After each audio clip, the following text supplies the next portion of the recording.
Questions this evening about the unsolved murder of this DNC staffer and the leak of those damaging DNC documents we saw at the Democratic National Convention, and whether these two things may be connected. In part two of our exclusive interview with WikiLeaks co-founder Julian Assange, he goes further than he ever has before on why he is so focused on this particular murder. In fact, offered $20,000 for information leading to the arrest of Seth Rich's killer. Why are you so interested in Seth Rich's killer? The hacking's done by others. Last month, WikiLeaks shaking up the Clinton campaign, releasing damaging, leaked information just 2 days before the Democratic National Convention, forcing 5 top DNC officials to resign, including Debbie Wasserman Schultz. Last night, Julian Assange claimed there is more where that came from, telling us more leaked documents will go public before the presidential election. CBS News covering it this way, quote, next leak on Clinton, Dems will have unexpected angles. Politico saying Assange promises to leak more on Clinton, and Time writing WikiLeaks will release significant information that could damage Clinton. All citing back to the interview we had right here. In moments, part two of our exclusive interview with Julian Assange. But first, Trace Gallagher brings us up to speed on this controversial man. Trace? Megan, Julian Assange has been accused of hacking for more than 20 years. In fact, in the mid-90s, Assange and his friends were so good on computers they could track detectives who were tracking them. Assange was eventually caught and prosecuted, but escaped prison by vowing not to reoffend. And for a few years, he kept his word, working as a researcher for an author writing a book about the Internet underground. The author said Assange was, quote, quite interested in the concept of ethics and what government should and should not do. In 2006, he began WikiLeaks with a group of like-minded people across the World Wide Web. Assange came to prominence in 2020 with a massive release of classified U.S. military documents, including video that showed a U.S. helicopter allegedly shooting civilians in Iraq. The military points out one of the so-called civilians was carrying what appeared to be a rocket-propelled grenade launcher. He remains wanted by the U.S. government. In 2010, Assange was also accused of rape and sexual assault in Sweden. The assault allegation had been dropped. The rape accusation stands. Assange claims the encounter was consensual, but fears that if he turns himself into the Swedes, he'll wind up extradited to the U.S., so he remains holed up at the Ecuadorian embassy in London. In July, WikiLeaks released hacked emails that showed the Democratic National Committee favoring Hillary Clinton over Bernie Sanders. That leak forced DNC National Committee Chair Debbie Wasserman Schultz to step down.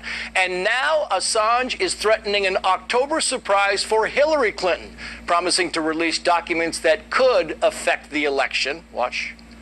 It's a variety of different types of documents from different types of institutions that are associated with the election campaign. Some quite unexpected angles that are quite interesting, some even entertaining. Assange is promising to release the documents before the election, not so much to drop a bombshell at the perfect moment, but to fully vet the documents so they cannot be easily dismissed. Megan. Trace, thank you. And now part two of our exclusive interview with Julian Assange. We pick up our discussion on the fallout from WikiLeaks' release of those leaked DNC emails. Are you receiving more leaks now in the wake of what we saw, here in the U.S. election in July?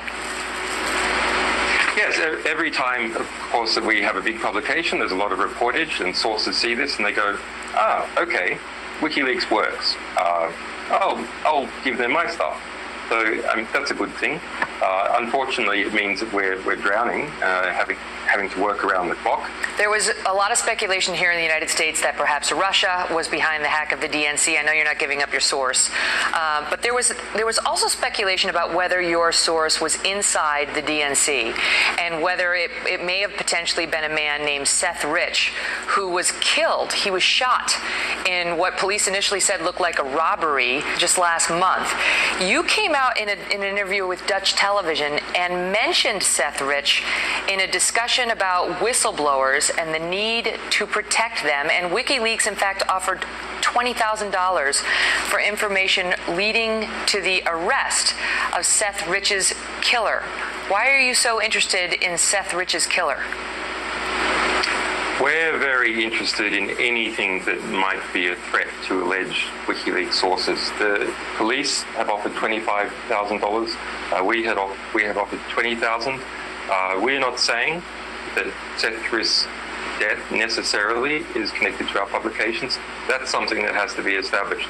But if there's any question about a source of WikiLeaks being threatened, then people can be assured that this organization will go after anyone who may have been involved in some kind of attempt to coerce or possibly, in this case, kill a potential source. Do you have any suspicions on who may have been behind his murder? We have received a variety of information. We will be forwarding that information to the police. I don't think the information so far is enough to start pointing any direct fingers. We don't want to compromise the police investigation. Trying to read you, Julian, and whether you, I know you don't want to reveal your source, but it certainly sounds like you're suggesting a man who leaked information to WikiLeaks was then murdered. If there's someone who's potentially connected to our publications and that person is then murdered in suspicious circumstances, it doesn't necessarily mean that the two are connected. But it is a very serious matter that type of allegation is very serious, and it's taken very seriously by us. I want to ask you, because there's a big AP report today saying WikiLeaks releases the private information of innocents. Well, it's a nonsense report. It's not by AP. It's not some big team at AP that put this together. It's by a single journalist, Raphael Seta, who has a conflict of interest. Have a look at him on Twitter. He's been campaigning against us ever since this DNC leak. I got to ask you about the U.S. election. As you point out, you're not an American citizen. You're an Australian. You know, you're clearly not rooting for Hillary. But are you rooting for Trump? No. I mean, if we have good information on Trump, we publish that. If we have good information on Hillary, the Democrats, we publish that. I would like to believe that no media organization in the United States would not have published the DNC emails.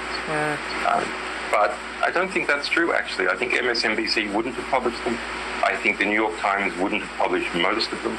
And that's sad. There's incredible politicization in this election of the media. And it is a bit concerning, the allegations that by the Clinton campaign that everyone is a Russian agent are really disturbing. Why is that? Well, because bizarrely, Hillary Clinton, the Democrat, has positioned herself now to be the security candidate. She's powered up with the neocons responsible for the Iraq War, and she's grabbed on to this kind of neo-McCarthyist hysteria about Russia and is using that to demonize the Trump campaign. The Trump campaign has all sorts of things wrong with it, but as far as we can see, being Russian agents is not one of them. Some people have asked us, when will you release information on Donald Trump? And of course, we're very interested in all countries to reveal the truth about different candidates that people can understand. But it's really hard for us to release anything worse than what comes out of Donald Trump's mouth every second day. I mean, it's part of his charismatic appeal that he speaks off the cuff.